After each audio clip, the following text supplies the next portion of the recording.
रावण के समय एक उच्च कोटि के सम्राट चक्रवेण हो गए।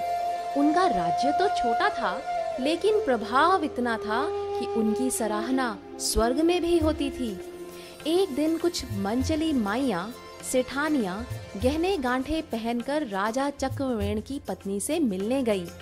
उन्होंने रानी से कहा, तुम्हारे पास तो गहने गांठे हार सिंगार कुछ भी नहीं, घर में भी सादा सूदा भोजन बनता है।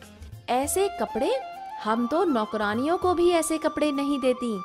और तुम महारानी, तुम्हारा पति तुमको ऐसा नौकरानी से भी गया बीता रखता है। चक्रवेण राजा की पत्नी को वे पापनियां ऐसा भिड़ा गईं कि उसकी शांति भंग हो गई। पति चक्रवेण आए और उसको उदास देखकर सारी बात का पता लगा लिया। चक्रवेण ने देखा, इसको बुद्धि भ्रष्ट करने वाली अभागिनियां मिल गई हैं। फिर राजा ने मंत्री को बुलाया और कहा, तुम्हारी माताजी के गहने गांठे और कपड़े के लिए मुझे धन चाहिए, लेकिन प्रजा का धन अपने लिए खर्च करना उचित नहीं है। इसीलिए तुम रावण के पास जाओ, उसे कह दो, राजा चक्रवेण की आज्ञा है कि तुम कभी कभी हमारे राज्य ऊपर से उड़ान भरते हो, इसीलिए तुम पर कर डाला जाता है, अतः 1.25 मन सोना दे दो। मंत्री गया और राजा चक्रवेण का संदेश सुनाया तो रावण खूब हंसा और बोला, मुट्ठी भर लोगों के एक छोटे से राज्य का राजा चक्रवेण और सम्राट रावण पर कर। मंत्री ने कहा, महाराज, आप चक्रवेण जी को साधारण ना समझिए, और आप यदि लंका की सुरक्षा चाहते हो तो 1.25 मन सोना दिलवा दीजिए, नहीं तो फिर राजा चक्रवेण की दुहाई से कुछ भी हो सकता है। रावण, अच्छा जाओ, क्या हो सकता है जरा दिखाना।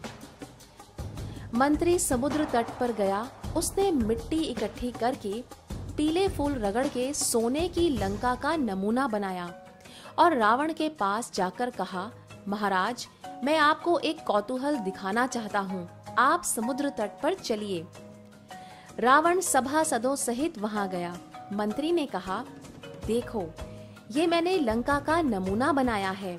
मैं यहाँ चक्रवेण राजा की दुहाई से इस नमूने की दीवार गिराऊंगा और उधर तुम्हारे वास्तविक लंका की दीवार गिर जाएगी।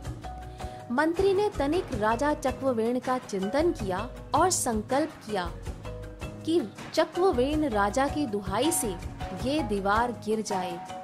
ऐसा करते ही मंत्री ने नमूने की दीवार गिराई तो उधर दीवार गिर गई। फिर मंत्री बोला, महाराज, राजा चक्रवेण को आप क्या समझते हो? वे ब्रह्म ज्ञानी राजा हैं। उनकी दुहाई से पूरी लंका नष्ट करने के लिए मैं अकेला ही काफी हूँ। तब रावण घबरा कर बोला, भाई, तू चुपचाप 1.25 मन सोना ले जा, लेकिन किसी को बताना नहीं। मंत्री सोना लेकर गया और रानी के सामने राजा के चरणों में रखा और सारी बातें बता दी। रानी को बड़ा आश्चर्य हुआ। बोली, इतना बड़ा सम्राट लंकेश और मेरे पति की दुहाई से घबराकर 1.25 मन सोना कर के रूप में देता है। तब रानी पति के चरण पकड़कर माफी मांगती है कि हे देव, मुझे ये बाहर का सोना गहने गांठे नहीं चाहिए। मुझे तो आप हीरों के हीरे पति रूप में मिले हैं। मैं भाग्यशाली हूँ। न जाने मेरी कैसी विलासी माइयों से बातचीत हुई और मेरी बुद्धि बिगड़ी। महाराज, मुझे क्षमा करें। तब राजा ने पत्नी को सत्संग की 2 बातें सुनाई। तब मंत्री 1.25 मन सोना फिर वापस ले गया और रावण को कहा, राजा साहब की पत्नी को विलासी माइयों के कुसंग से कुविचार उत्पन्न हुए थे, इसीलिए इतना सब करना पड़ा।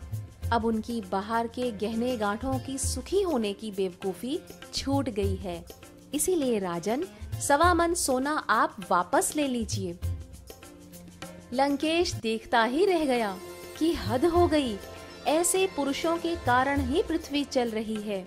देखा बच्चों, इस कहानी से हमें ये शिक्षा मिलती है कि कुसंग के कारण अच्छे अच्छों की बुद्धि भ्रष्ट हो जाती है। और सत्संग के कारण बुद्धि शुद्ध होकर परमात्मा में प्रतिष्ठित हो जाती है। इसीलिए हमेशा सत्य स्वरूप परमात्मा में स्थित महापुरुषों का संग करना चाहिए। बिनु सत्संग विवेक न होई।